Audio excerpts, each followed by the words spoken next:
It's Chris, Liege Games. Let's do this. Take two, because I recorded this whole thing and forgot to unpress pause. So we'll see where this is going to go. Now, obviously, you've seen some things with my channel. I don't know what's going on with it. All of a sudden, people from one geographic area are all of a sudden subscribing to things. I have no clue why. I've talked to a few people online. They think I'm getting a combination of real people, but also some bots. So I have no idea what's going on with the subscriber count. I have no idea where my actual subscriber count is going to end up. YouTube, I think, has been trying to help navigate it, but you've seen it go up and down over the last couple of days. Now, I mean, 10,000 is out of the window. We need 20,000 now to make up for this, to mitigate it. I mean, clearly. But anyway, hopefully you'll know as soon as I do. But that's it. That's all I know. Hopefully you enjoyed the video, the Gen Con roundup from the news online, and the past everything else that's come out. So hope you enjoyed it. And let's do this Kickstarter roundup. Let's see what's out there. Let's see what's crazy. I'm going to be doing something new with this as well. At the end, I'm going to throw in a little bit of a brief update on the ones that are currently going, the big names, where things are at, some brief updates that you should know as well of them, and a few quick thoughts on them since they've launched. So let's do this. So first up, I'm going to go a little bit outside my usual range. I'm going to talk about Skinny Minis 2. If you're not familiar with Skinny Minis, I backed the first Kickstarter because it was right towards the beginning, or just prior actually to the beginning of the pandemic. And this is a fantastic product, but it's not for everyone. I mean, it's really for the GMs who are looking for an alternative to miniatures, full-scale miniatures that you're either painting yourself or buying pre-painted from the old Wizards of the Coast side of things. So this is the alternative, because this is also a step up from the Pathfinder standees. And this is just acrylic with double-sided, very thick, very nice content. And they have a little bit of everything, especially the most interesting stuff, not only just the player characters, but the enemies. The enemies are fantastic. There is a whole variety of size. You can see they're already at $250,000. And you just buy these sets. So if you just look at like the pledge points here, you'll see that it's like any 10 cents, any 20 sets, any 40 sets, any 60 sets. And so what you're getting, and this is the only thing I didn't like last time, is they pledge lock some of these bigger XL ones like the Kraken and the Phoenix, where if you don't buy the 60 set, you'll notice on the 40 set here, it has it, but on some of these other ones, it doesn't, like for the 20. And so I think you could buy them separately last time, but I don't remember. But anyway, it's just amazing stuff. You can see the front, and then they flip it over. There's a backside. Again, it looks tremendous. The art is great. The quality is great. I was very happy with them, but I ended up selling them because pandemic destroyed my D&D group. So that's more of the issue. And then they just have these sets. And as you saw, 20, 40, 60, each of these that you're buying cost a certain amount of those sets. So a lot of the player characters, for example, the Crowfolk count as one set, the Goliaths count as one set. But if you go down to the enemies here, because they're bigger, more variety, more complicated, the Elementals only count as one set. But if you go down here to say like the Demons, it counts as 3 sets. And you go really far down here to the Dragons, this one counts as 4 sets. So again, just something totally unique, totally cool. I just thought I'd give a little shout out at the beginning. If you're interested, check it out. Skinny Minis. Now, let's get to the main attraction. This is Myth and Goal. Myth and Goal. Now, this is from Blacklist Games. If you missed it first time around, I wasn't really realizing that it was from Blacklist when I was talking about it last week, but it's fantasy football, skirmish, 1 to 2 player, tactical in nature. But you're doing a little bit of strategy as well in terms of pregame and then during the actual game. I mean, it's sort of like the actual football game in the sense that you're either running to score a goal or kicking it in the sense. So, I mean, it's already funded, and I give them props on this because they went with a $100,000 funding goal, which when this launched in the first 24 hours, I was wondering when it got like 50,000, because it kind of like stalled in the middle of the day a little bit, like if it was going to continue on and how soon, because as I'll talk a little bit later in the video, we've seen that happen with several other projects, and it's just kind of a unique thing. We're seeing with 11 what the sports side of things can entail, and now you're seeing it with this, and people seem really interested. And I guess that's something also like Guild Ball, where you've got that sports element that's seen and been interesting for people who are looking for more of a miniature, non-war game based skirmish style of things. And this is just that in a nutshell. Now, that price point is very interesting too. Now, you've got a good portion of people, almost 20% of the backers already doing the Pledge Manager access, and very, very few, now 2 or more than I did it when I filmed earlier, that are actually buying the standees, which is honestly, it's a great price for standees, $50, but it's $109 for the miniatures. So again, say what you will discrepancy wise, but almost everyone is going that way. Again, you're getting 1, 2, 3, 4, And yes, 4 factions plus all of these free agents down here at the bottom. So that allows you to create your own customizable team, all-star team, essentially, if you will. And then it goes through everything else that you're getting, stretch goals, the pledges that I just talked about, some of the add-ons, obviously. We're talking about add-ons in a whole another campaign later. And social stretch goals as well, real stretch goals, how to play. I mean, this is where the strategy and the tactics come in. Choosing your team, then you're choosing the focus of how you want your team to play. Like, are you super defensive? Are you super offensive? Are you a mix? Are you this special type of, nimble is the one they use here. So it's giving them some traits that you're going to do as well, in terms of what your team looks like to differentiate it from the same team across the field. Swapping those cards out, choosing your starting players, and then using your actions wisely with those players that you have chosen. And I mean, player beware, I guess. This is using dice. So if you're not a fan of dice, you might want to give this one a closer look. But I'm sure that they're going to be mitigating it in that sense, not just to be totally random in how it interacts with the player abilities. So score points, win. I mean, goes without saying, but I'll say it. Demo online, tabletop simulator, and some videos out there that can go through things as well. Give you a little background, and that's all you need to know. So, I mean, again, very interesting to see where this goes. Not my type of thing at all, but it's awesome that it's doing great. Myth and Gold. Check it out. Next up, and this is almost a whole nother video itself, this open world versus dungeon crawler debate, but I'll lead off with this, is Artisans of Splendent Vale. It's doing great. $94,000, $10,000 goal. Renegade Game Studios. But as my video talked about several months ago, this debate between dungeon crawlers versus open world, well, I think we've seen who's won so far. I mean, and it's not even close. It's the dungeon crawlers. The open world, people really have liked it, but I mean, the great job that Iridia did is being dwarfed by the, dare I say, the semi-underperforming He-Man right now from Simon.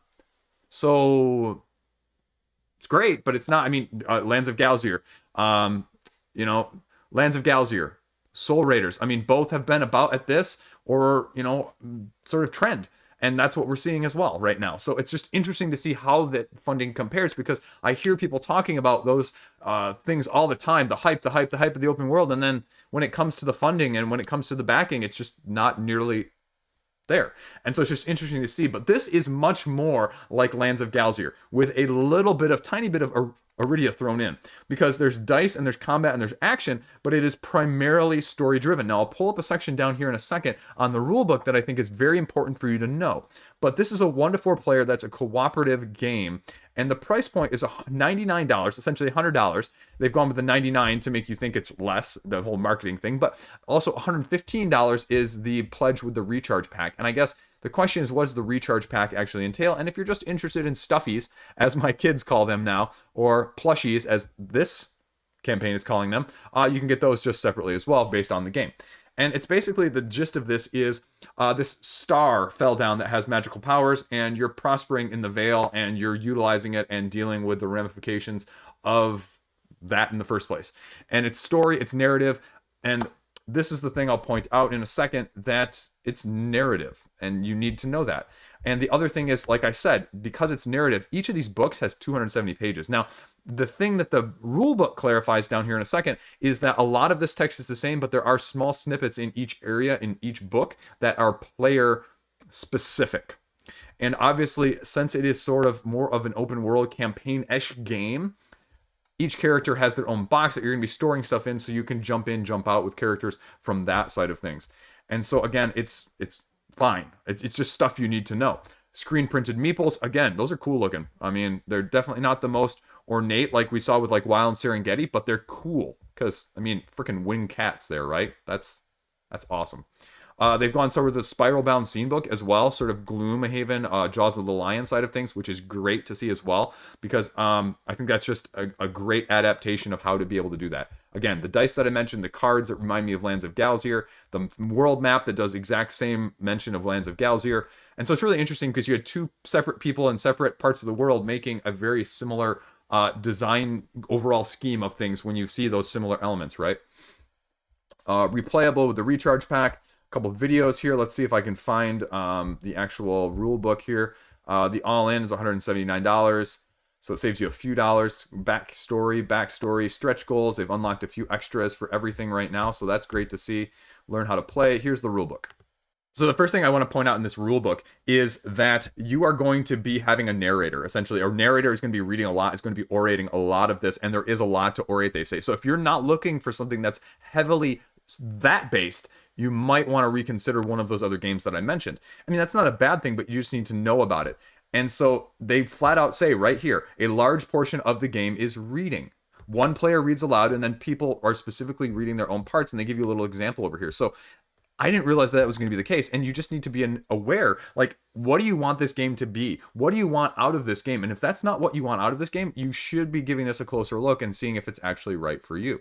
Now, obviously, there's choices that you're going to be going through. There's going to be sort of this little diagram of exploring, very similar to what Soul Raiders is going on. So again, we're seeing a lot of the same but different elements done in different ways in these campaigns. And it's really interesting to see the overlap in these open world games and how you're using that depth in different varieties and shades.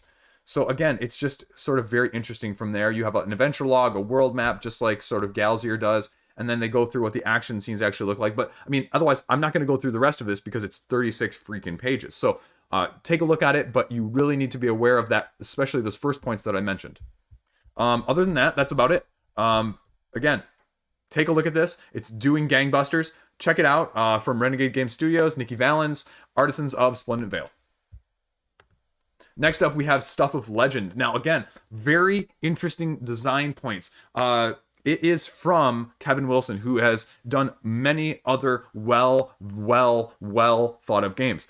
And the most interesting thing to me of this game is this is a 3 to 6 player game, folks. So you need to have that player count. You're not going to be able to play this at 1 or 2 unless they've got something in there that I don't know about, or they're going to unlock it later, or I don't know how you would do that, because one specific mechanism of this game, and now again, this game is doing gangbusters too. This game is 150% funded, and they're starting to unlock some stretch goals, so you're going to see what comes of this. But what do you need to know about this game?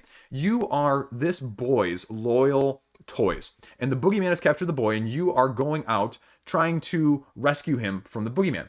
And this is the element that you need to know, and the mechanic you need to know as well, is this coin right here is the loyalty representation. And this is going to have an actual game representation, because when you need to refresh your cards and replay your cards after you've played them all, you flip this coin. And if this coin lands on the boy gets one step further from being away from you and one step closer to not being able to be recovered. If you land on the boogeyman side, the boogeyman gets like this extra power, and it makes it harder for you to do that as you're being rewarded with getting your cards back. But now, where is that element that I was just talking about? It's because this right here, loyalty. There's a loyalty element, an element of that you are going to be dealt at the beginning of the game, whether you are loyal to the boy or you are secretly on the boogeyman's team. So it's semi-cooperative, which is a very divisive term nowadays.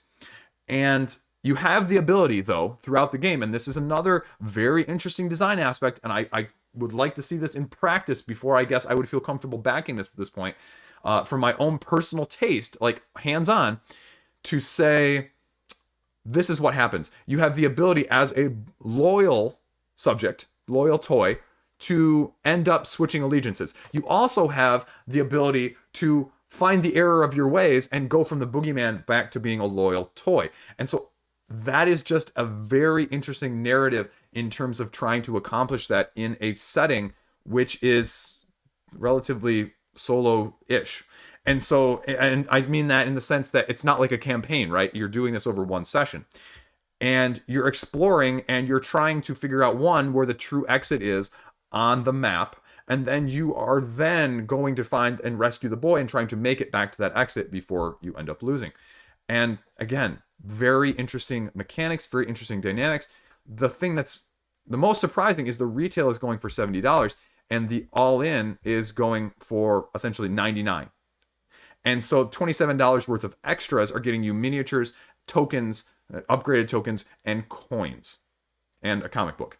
And so whether or not you want that stuff is more of the question. And the majority obviously are at that level, because then the rest, if you're going to get the retail, are probably waiting for retail, at least North American wise, because I would guess that you can get it for less if it's standees, which again, these standees look great. But if you want the miniatures, then you're going to go at the higher level. So that's the question right now, is why get it now? And that's a couple of these campaigns this week, is why am I getting them now versus later? So all of the stuff I talked about. So then they have the different sleeve that is also available at the higher level to go along with all these miniatures. The artwork edition, some of the upgrades here, some of the extra add-ons. So those things I talked about, and the overview, I talked about all this. And again, videos, check it out. Shipping is going to be what it's going to be. So that is what you need to know about the stuff of Legend. If that interests you, go check it out. I believe they have a rulebook as well. On to the next one. Now, this one is completely off my radar. I'm going to talk about it again, sort of like Skinny Minis at the beginning, because this is completely outside of my depth of comfort. But this is Eastern Empires. This is 200% funded. This one just launched today, the day I'm filming. And this is a heavy Civ game. Again, very interesting player counts. And a lot of people at these very interesting player counts are backing this. This is a 3 to 9 player civilization game. And it combines with the previously standalone Western empires, forming mega empires. It's sort of like a Pokemon almost, you know, or a Digimon combining. And anyway, so 18 player experience. No, thank you. But what do you need to know about this one? It's heavy. It's going to be long. It's going to be trading, diplomacy, strategic alliances between countries, nations, whatever the term that they're using here in this game is, and populations, essentially, civilizations. And you're just gaining victory points through various methods. 11-pound game, so you're getting your money's worth from that side of things. Scenario books, and everything else that goes along with it from that side of things. It gives you the expanded ability to play 3 and 4 player scenarios, which otherwise, obviously, you can guess at a 3 to 9 player game, it's probably going to be a little bit more in depth and more robust at the higher player counts. So that's good. And then you have this card, essentially the scoring card that you're using. It's called the AST. The Archaeological Succession Table is where you're scoring your points. And as you go across, when you make your way to the end, that's when the game ends. But making your way across first doesn't necessarily mean that you win. It just means that you end the game, because certain civilizations are going to give certain bonuses along the way and score their victory points slightly differently. So again, it's not just a race to the end in that sense.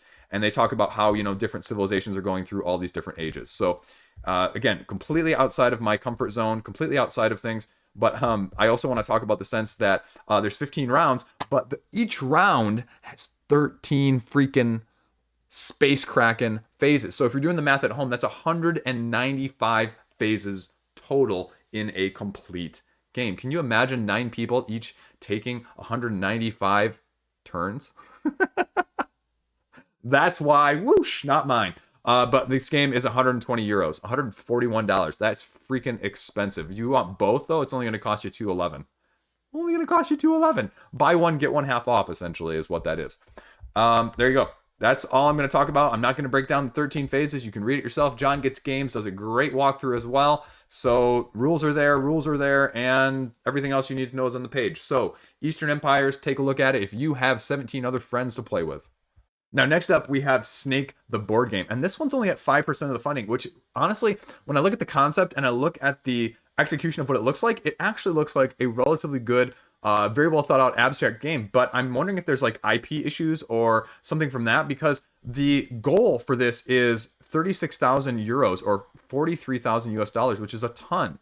And the price point also is much higher than I was expecting. The price point on this is $39. And so I guess I'm a little confused at where some of that is coming from, because, I mean, it looks like a very well thought out abstract game where, you know, if you're familiar with the original Snake version, where you are just lining up your pieces, eating little bullet things, apples, and growing larger until you're trying to maneuver your snake so that the other person runs into you or runs into a wall and they can't maneuver, and that's how you win. And there's also a cooperative version where you have to catch the black adder in 3 or 4 players, where you're trying to maneuver them and trying to angle them in there. But it looks like a great abstract side of things, and I'm a little bit confused why it's not doing better, but I think it's, again, the goal and the price point and the incentive to get it now. Now, the deluxe version as well is almost $60. That's not inconsiderate for abstract games. It's not. And I think it looks great, but all you're getting are these wooden pieces, right? And this board. And that's $40. And that's a lot of money. And so I'm not sure where that comes from. And the deluxeification is just making it a little bit nicer.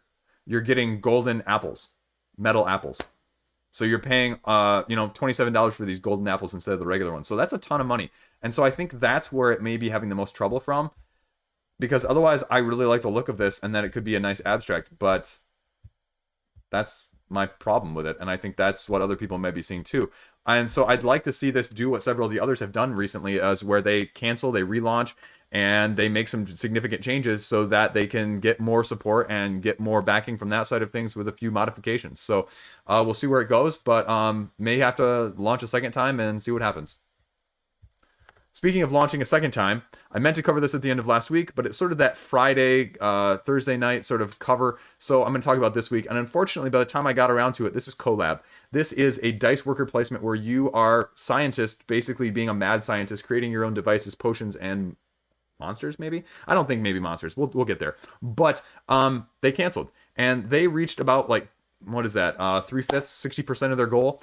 And now it looks like they're going to have to go at this again. And it was one of those where I heard people talking about it. I didn't look at it myself yet before it got canceled, but it was one of those where I saw two things that were popping up from people when they were talking about it in general. One, it's a dice worker placement, dice collection game, and it has miniatures. So that people weren't totally sold on the miniature aspect in a Euro worker placement style game. And then the other aspect, especially when dice are your main mechanism. And then the other one was, why am I getting this now? What is incentivizing this to get me now? And you'll see that with a lot of these projects.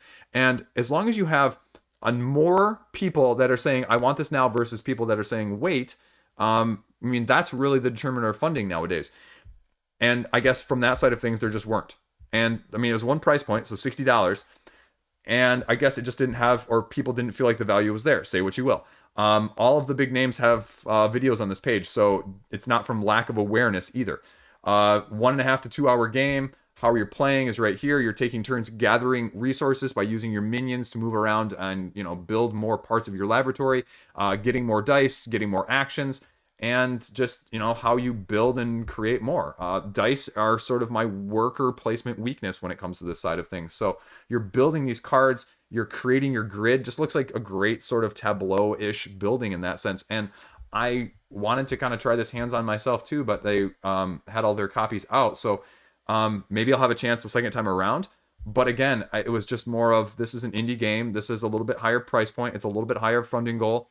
Why do some of these fail and why do some of these succeed? Honestly, I just don't know. Whims of the waves of crowdfunding, essentially. Some of these I just shrug and I go, I don't know. Some of them I can point out specific things like with Snake, but some of these I just don't know. And this is one that I just don't know with. And maybe it's the miniatures. Maybe you've made all of them little wooden pieces. I don't know.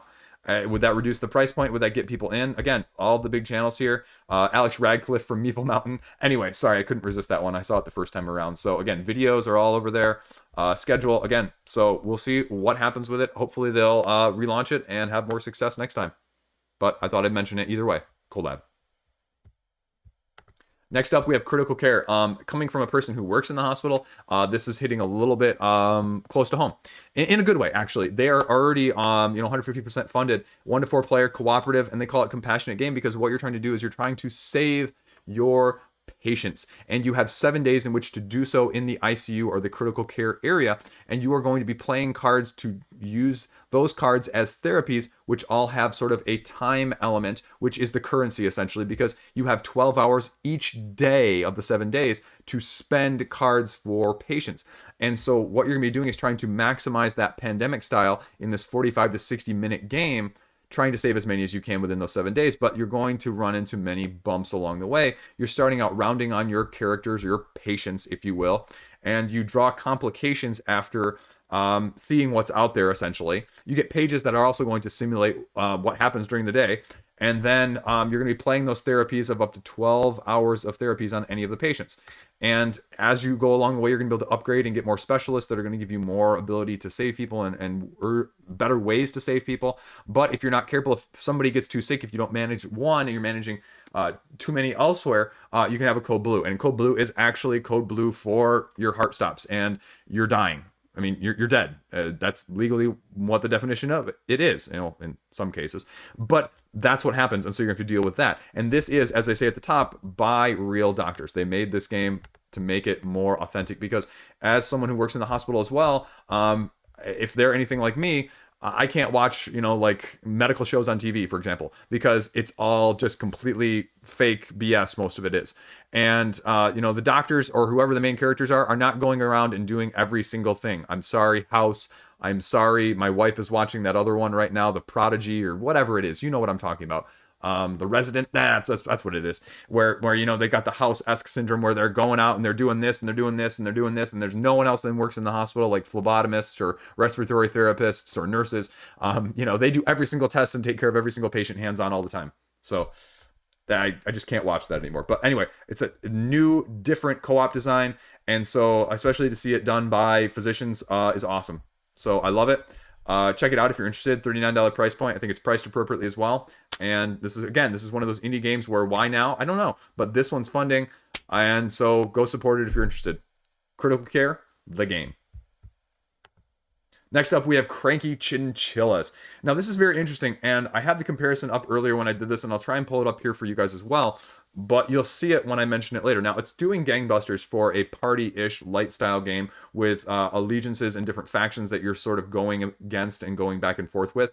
And I mean, it's 5 times its funding goal already with $50,000, so that's nothing to sneeze at. But the interesting thing is that when I was looking at this gave me certain vibes of another campaign. And so I'm going to give you a minute or two to see if you can guess what other campaign I'm thinking of that I will compare it to in a minute here while I'm talking about the game itself in the meantime. So again, what does this remind you of? Cranky Chinchillas, indie game company bringing you stuff. And get a little bit of the pledge levels here, but let's talk about it. Secret alliances, betrayal, destruction, chaos in a party game. Now, the interesting thing here, again, is player count. 4 to 6 players. So it's not 2, it's not 3. You need 4 to be able to play it. Secret teams. And you're divided into 4 teams with different objectives. So each of these is trying to do different things. Or if all the town players are dead, if all the empire players are dead, if they kill off enough heroes from the other players, or if they are the last player alive. So all different completely dynamics. And so that's what really separates it out from a lot of these other chaotic party games that we've seen come out in the last year or two. You get your own party of heroes, each with unique powers, so asymmetry. These heroes represent your life points, so you can't just be willy-nilly with them.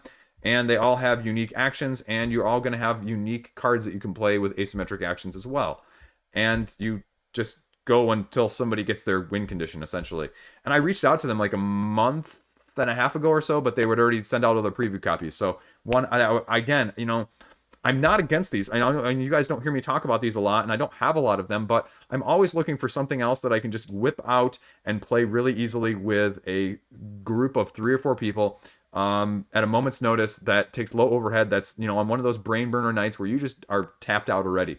So again, it's good from that side of things, or it's at least in that area or that aspect. And so this is where I'm going to start comparing right here. It talks about the pledge levels, but it talks about sort of the contents as well here. And then we get down to the pledge levels here in a second. Player mat, standees, hero cards, stickers. Okay, pledge levels here. Okay, now, did you guess what other one I was thinking of? If you guessed Unstable Unicorns, you were right. And that's because, I feel like there's definitely some mimicking success on this campaign. Now, whether it's inadvertent or not, it's just a little too similar for me to write it off. I'm not saying that's a bad thing. I'm just saying it as note. So $20, $25, $35 for the first 3 pledges. $20, $35. What does this have? Expansion plus card. What does this have? Expansion plus card. Okay. Collector's set. Extra expansions, $50. Extra expansions, $50. $75. More expansions, $100. Signed, new edition, minis, plushies. And so that's where it sort of breaks away. But again, $75. Playmats. Did we see playmats on the other one? I don't know if we saw playmats on this one. Let's see. Add-on pricing. Nope. Oh, yep. Playmat right there. So again, not that these are the same, but again, $100. Get more playmats. Get sleeves in case. So slight tweaks, but very similar structuring of this campaign. Now, again, I say it as if this did really well in price point and structuring, why not copy it? But as long as the game is not copied, that's great. And so that would be my, my biggest concern from that side of things. And it doesn't look like it by the sense of how this looks and how this looks. So again, I'd like to see how this plays. I think I'd have to have a hands-on to really feel comfortable with this. Stretch goals are pretty spread out right now too. And they're doing some social goals as well. So we'll see what happens in terms of how much they unlock. And again, I mean, it's doing really well. It's doing $50,000, and it's worth talking about. It's worth being mentioned in that same scene because each one of these varies just slightly differently. Like this, Exploding Kittens.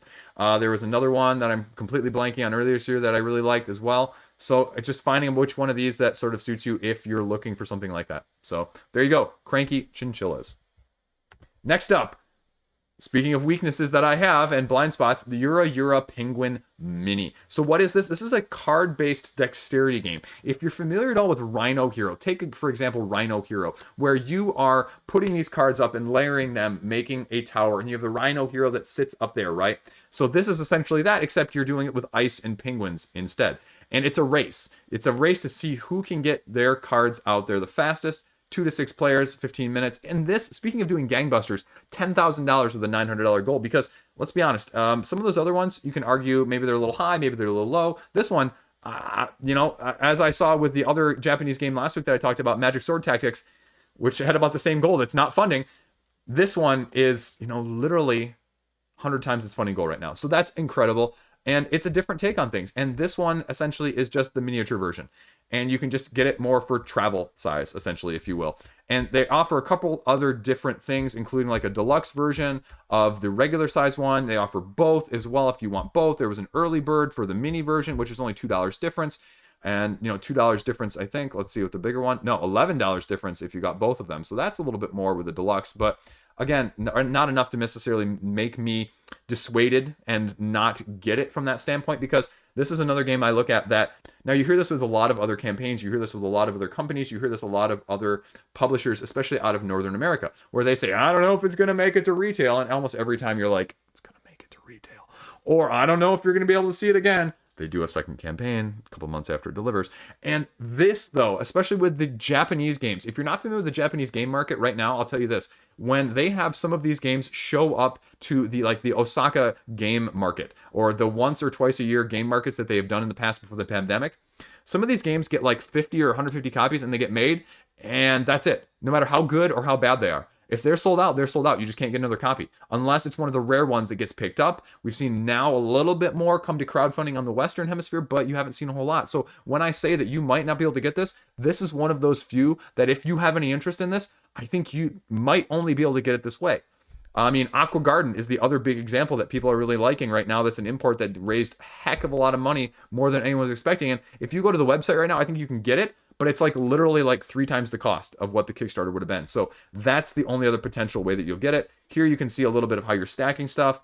And yeah, I mean, it's dexterity with cards, right? It's Rhino Hero with a little bit of slight difference. So if you want to know more details, check it out. They've got all the stuff up here that you need, but it's priced well. It's doing well. If you want it, you should probably get it now. Yura, Penguin, the mini and the regular with a deluxe version. Next up, we have Quests and Cannons, The Risen Islands. Now, I'll say this is almost 200% funded, and when I've been looking at this one, now I really kind of regret not taking them up on an offer to review this one. I sort of saw it get posted several places in social media, and I didn't think it was for me. I thought it was more of a pick up and deliver, so I didn't really have a whole lot of interest in it. Now, after looking at this page, 1 to 6 players, it plays in like 20 minutes per player, so that's really good if it's really 20 minutes per player, and it just looks solid. It looks like a very easy entry-level game that it takes the next step up in terms of what it's doing and how it's doing it. So it's not overcomplicated, but it's also not too simple for those that are looking for something beyond bread and butter. And that's great. And because we need more games like that. I need more games like that because that's sort of the easiest thing for me to get to the table. And so the question is, okay, what is it actually doing? I mean, it's quests and cannons, right? You're choosing your team or your champions on your team. Again, you're seeing a little bit of what's there. Got the gameplay, game you can grow with. Okay, here you go. What's in the box? Again, I don't like seeing this before I see some of the actual gameplay mechanisms. So that's always my biggest critique on some of these pages. $60 gets you the regular version, and I believe it's what, $100 for the upgraded version. Let's see, the upgraded version, which I believe has a playmat instead. Let's just look on the side here instead. So $60 and $100 gets you the coins, the playmat, and the dice. So those are the upgrades that you're getting with that. And is that worth it from those 3 aspects, an extra $40? Now, I mean, obviously money's worth. Playmat, extra upgraded dice, and coins are easily going to cost you more than $40 at retail. But if you don't want those, again, are you better off waiting for retail? And again, majority of people are saying, no, I'm going to get this now. I need it now from that side of things. So that's why it's funded, and that's why it's doing so well. There's those. Limit of 6, limit of 3. Okay, so what are you actually doing, though? Because stretch goals, okay, we'll get there. Gameplay. This is what I'd like to see further at the top. That's what I was talking about earlier. So you have 3 combinations of how you're going to be getting victory points. Fulfilling quests, getting clues, and blowing up other people with your cannons, right? I mean, it's quests and cannons, not quests and diplomacy. So you have 3 different action points that you can spend on each turn, and you can either move, gather, or attack. And that's essentially it. And it breaks it down of how you're exploring, how you're gathering, how you're questing, how you're upgrading your ship to make it go better and farther and stronger, how you're getting the clues, how you're trading with other people, how you're even blowing each other up. So it gives you a nice little gif of everything. It gives you a couple of videos. The rulebook is right here. So again, this is one that you can see I already have saved, and I'm going to be looking at heavily this weekend in terms of whether or not I really want it. Because like I said at the beginning, I kind of regret not reviewing it at this point. So again, tons and tons of videos. I mean, he said, I believe the designer said something like 30 or something prototypes at the beginning. Like, I just remember seeing a photo and a picture, and I mean, this stuff has been out. I mean, look at all this stuff. Tons of stuff. So again, unfortunately not delivered until the end of 2022. Hopefully that's an overestimation, but you know, it is what it is. Especially as a first-time designer, or first-time crowdfunder, I'd be erring on that side of things too, right? So anyway, looks like it's doing awesome. I'm going to be heavily checking this one out. This one is probably one of the locks of the week for me in terms of things I think that really look solid. So that is Quests and Cannons. Check it out if you're interested. Now I'm going to talk about this one because I mentioned it on the upcoming video last week, Treasure Cats social bluffing game, where you are essentially choosing between one of 2 cards, choosing either the top portion or the bottom portion to play. And then depending on how many people play each bottom location, where you're at, depends on who scores. So the more people on one side scores a point. First one to 5 points wins. There's a few actions and asymmetric abilities that go along with each of these top portions that will affect things. And that's essentially it. That's all you need to know. It's $10 a copy, or you can get 3 copies for $50. And I believe, didn't they have some of their other campaign? And then if you really want a bundle, you can get 3 that are signed for $50. Although that's okay. Anyway, Treasure Cats, funded, almost 150%. Check it out if you're interested. Now we have ThreeTale, the relaunch. Speaking again of relaunches that have succeeded, ThreeTale is fully funded at this point. $38,000, $35,000 goal. Again, what do you need to know? And this was the interesting thing, and they've changed up a few of the dynamics, it looks like, in terms of what you can do. Now, this is the first new thing that I'll point out, is previously this was a 3-player game only, which again, speaking of odd player counts to sort of fix your game on, they have said now you can play as a solo or 3-player, which I think is going to alleviate some of the concern from that side of things, because you're now just able to be more adaptable depending on your group size. And again, you can see a little bit in the red here of everything that they've done in terms of the additional stuff, and they actually highlighted that in terms of the picture as well. So you can see again there for the €50 pledge versus the €70 pledge, which is the miniatures versus the standees. Again, which one you're going for. And again, if you look at the comparisons, you have 23 versus 14. Well, that's actually not there though, but this is more of the bigger one here, which is €100, which contains the exclusive expansion. So that is 242 of your, how many? 400? So well over 50%. So I won't go through it too much more in great detail. Characters, you're going to be going through these 3 phases essentially, and what you're going to be doing, if I can scroll down here to the right part in a second, you're going to be drafting your heroes and then using tile placement to move and collect various resources that you need to create your own tableau. And here are the phases that you're going to be doing. You're going to be drawing one of these 3 prophecy cards. In the past phase, you develop your team. In the present phase, you learn which one's been fulfilled. And in the future phase, you try and achieve the goal itself. And there's rule books already translated into like literally more than half a dozen languages, online, Tabletopia and Tabletop Simulator, and some playthroughs. So again, the interesting now they show here is why 3 players. And I'm not sure this was there the first time. A couple new quotes there, I think, as well. So there you go. Video, tons of videos, tons of character stuff. Yeah, everything you need to know. But that's ThreeTale. If you're interested, and you were interested last time, appears to have changed a few things, and now it's successful. So we'll see where it goes from here. Next up, we have the Random Fun Generator, Steven Jackson Games, 20 dice games into one book. And apparently people really love dice games because this just launched and it's already at $17,000, which again, you've seen is not insignificant compared to a lot of these other small indie games that are going. And 20 new dice games, just 6 standard dice. So it's just a book of games that you're paying for so that you can play anything you want with any style of dice that you have. And they give you a few examples here so you're not going in blind, so you can see, okay, is this something that I would actually find appealing from that side of things? Some stretch goals. They've already unlocked a couple, which is kind of cool. Bonus set of dice, essentially, at the $35 level. Now, what is the $35 level? Because you can get the PDF for $6. The PDFs for both for 15. Let's see. The book itself for 16. So what's the 35? Random Fun 2 plus Munchkin Spell School. So if you want to get stretch goals, you're going to have to get Munchkin Spell School, which is a standalone Munchkin game, which can be incorporated into Munchkin, because that's the other big property of Steven Jackson Games. So all of the other add-ons, dice bags, other games, other Munchkin stuff. So anyway, thought I'd highlight it. It's raised $17,000. So there you go. Last up this week, Tiles of Arabian Nights. And this just launched like earlier this afternoon, so I wanted to throw it in at the very end with the last bit of filming here for you guys.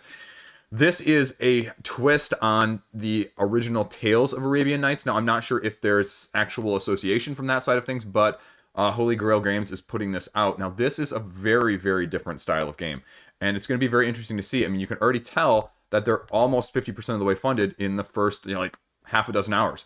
But where is it going to end up? What is it going to look like? Because this is very different.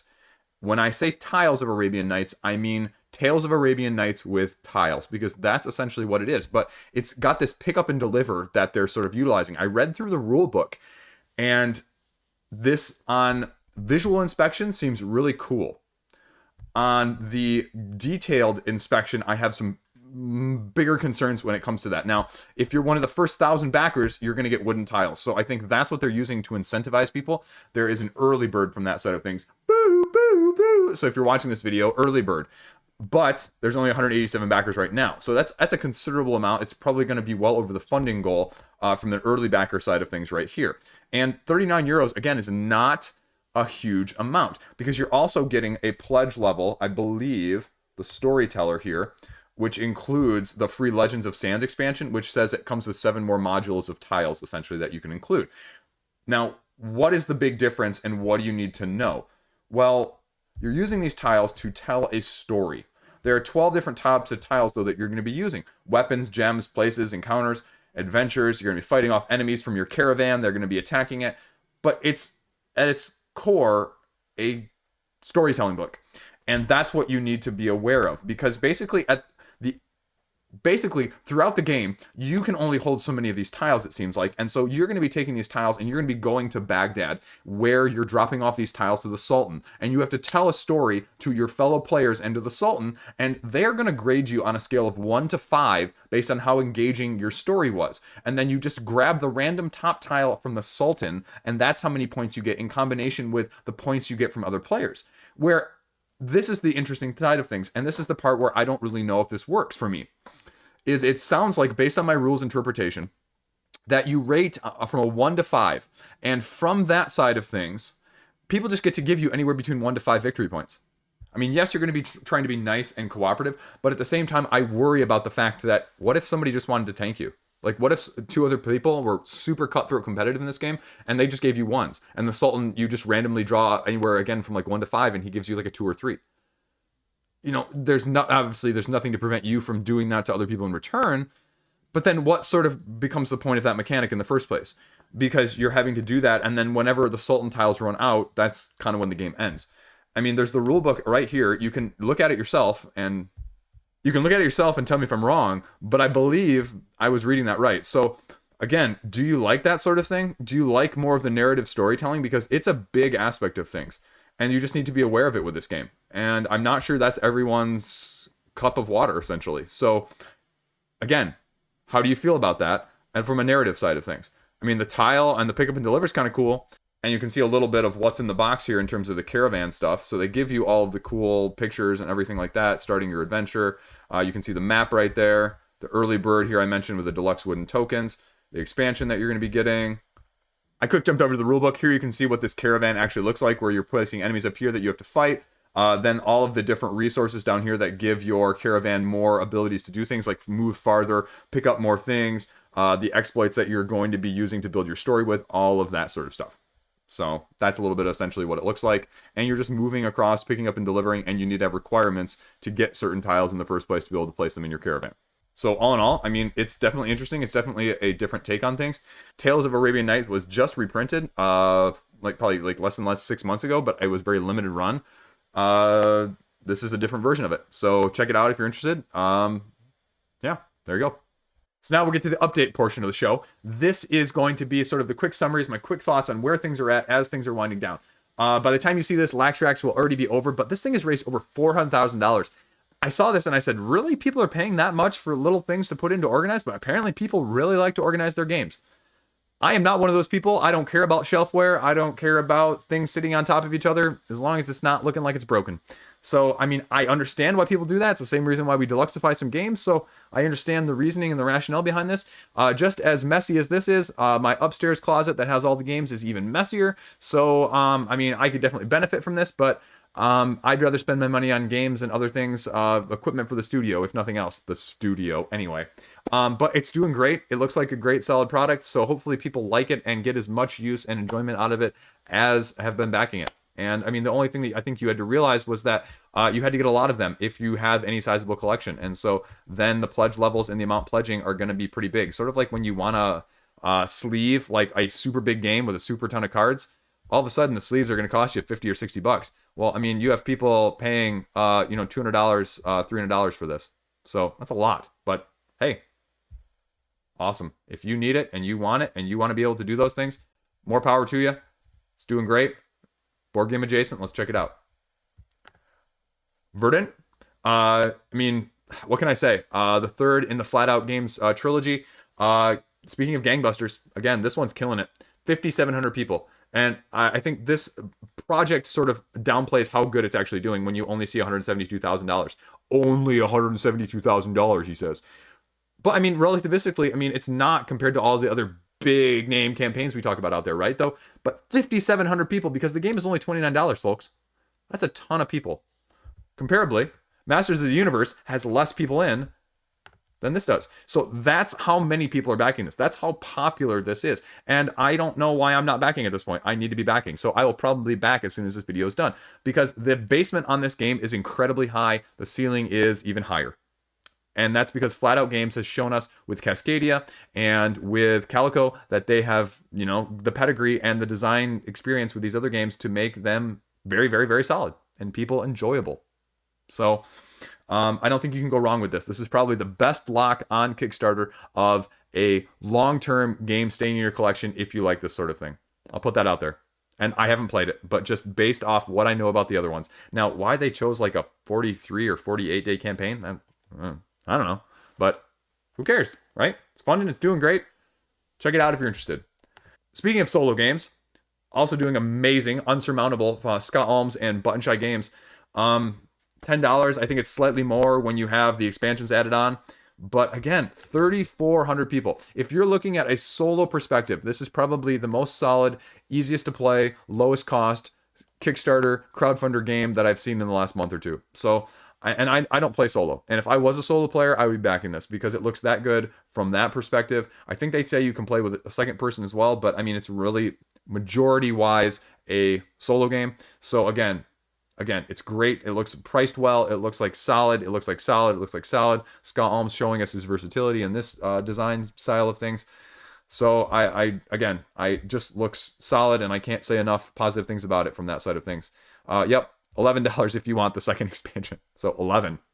And if you want some of their other games, I think that's maybe where some of the other money is coming from. I don't think it's solely just this. You can get a lot of their other stuff. And so, wow, 500 people are actually doing the $50 pledge because I'm sure you're getting a good deal with those other games thrown in.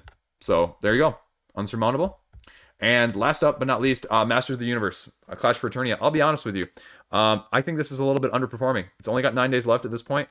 And am I the only one that's surprised it's not higher? Like with the IP, with the CMON backing, with the heavy miniature crowd, Or do people just not like one versus all? I mean, I've heard some complaints from that side of things, but it's improving on the relatively underrated, under-acclaimed Rise of Moloch system, and which I'm a huge fan of. But I have Rise of Moloch. I have the others. Do I really need this? As much as I love the ability to make the one versus all, either the good guys or the bad guys, I'm just not really. There's something that when I go to this every time, it just stops me from backing.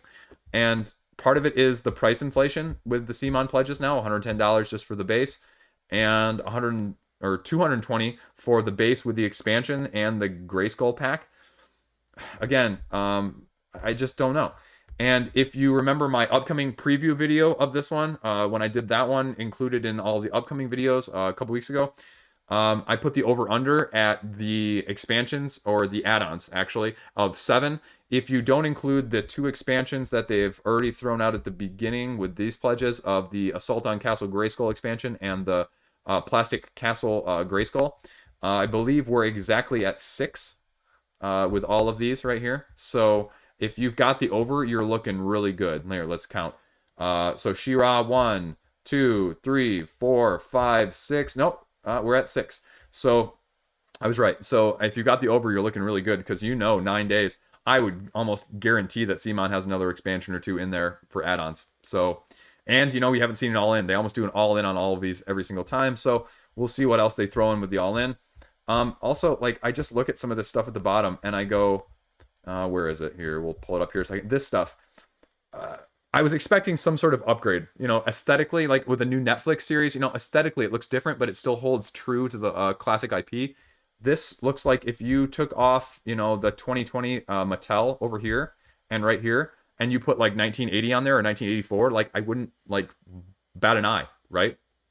And I guess how much do you play to nostalgia, and how much do you, give the new aesthetic to make it look more new and modern and updated? So. And I just don't know, like, how tactically, how gameplay related is stuff like this going to affect things with the castle? Do you actually get an advantage from being in the mouth of Castle Grayskull? Do you actually get an advantage to being freaking 3/4 of the way up Castle Grayskull? Does the turret gun get an advantage from being up there, or is it the same if it was just sitting on the ground level? I don't know, and I haven't looked into it that much. I haven't watched the gameplay, but I mean, they're doing a combination of stretch goals and secret goals, as with all of the CMON campaigns, because of the fluctuation over the past like year or so with their campaigns, ever since True Bang Legends, where they kind of dipped down and they had to switch to the time release. They haven't really gone back to fully stretch goals since True Bang. So, I mean, again, if you're looking to just get in, if you want to do that, $110 pledge level is always the best value. So we'll see. I think they've been a little stagnant here on Scareglow for the last day or so. So I wouldn't be surprised if you see another expansion here come out any day, and hopefully help them reach that stretch goal. So anyway, quick update on that as well. 2 others of note real quick to follow up on as well. Let's talk about Mythic Mischief. If you missed my review of the 5 things that you should really know about Mythic Mischief, check that out. I'll put the link above. But, this is a abstract-esque asymmetric game with 7 different factions where you are manipulating the Tome Keeper as well as the library walls in order to direct the Tome Keeper into catching your opponents and scoring points and upgrading your abilities, and the number of times you can do each ability as you go throughout the game in 2 major rounds, the before lunch and the after lunch, legendary powers on each side of things. And so again, it's going to be ending shortly after this video launches, and it's already almost at $500,000, which again is really impressive for this type of game. It is. As I said in my video too, Ivy Studios is putting out a premiere version of games. Whether it was this, it's Veiled Fate, it's Moonrakers, they're putting out just a higher quality, and you're going to pay for it just like Chip Theory. So take that for what you will. Is this worth it from that side of things? Just like, is Chip Theory getting those super deluxe premium chips worth a higher price point for you? Because the game is there. Are you okay with the price? And then we'll talk about 11, the Football Manager, which again, this seems like not as much comparatively, but almost 300,000 euros is really, really freaking good. It's only got 4 days left at the time of filming this, but again, almost 3,000 backers for a game about running a football club. I mean, an economic management game about running football. There's not a whole lot else out there like that, and it shows. And they've done some upgrading significantly throughout. If you go and catch out these stretch goals in terms of everything that they've added and unlocked, and solo scenarios and epic league mode and shapes for the stadium infrastructure, some of those things that I said in my video, which I'll link above, that, you know, were my concerns. And they seem to have addressed all of those between either this or the expansions. And again, you know, I can see where people are like, okay, you know, some of the expansion stuff would be really nice. And I guess what I would say is pick one or two of these expansions. And if you can get just one or two, like if you're the solo person, if you're going to play this solo, get this one and be good.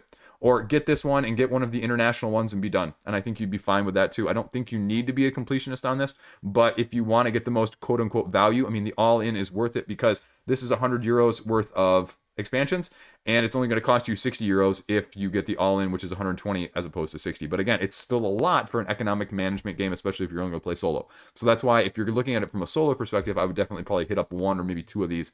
Actually, if you're going to hit up two, you might as well get the all-in. So if you're either going to get the base pledge, maybe one expansion, or you're just going to get the all-in value-wise. So there you go. Okay, that's it. That's all I got. So what's upcoming this next week? Hopefully I'm going to have a video on Beast. Hopefully I'm going to have both my Marvel videos out. If one's not out already at the time of this filming, I'm not sure what's going to be coming out the morning after I'm filming this. So it's going to be a little bit all over the place from that side of things. And we'll just kind of see where it goes from there. I have a bunch of reviews that I'm just way behind on. So I think I'm going to crank out a few of those so I can, you know, show publishers that I'm actually reviewing the games that they send me, right? So I need to do some of that as well. But yes, so what are we looking at? We're looking at Beast. We're looking at Canopy. We're looking at Fractal behind me. We're looking at Vagrant Song behind me. Those are the big ones. I have the Everdell one. I have Rift Force. I have just a bunch of stuff that I need to get out there for you guys.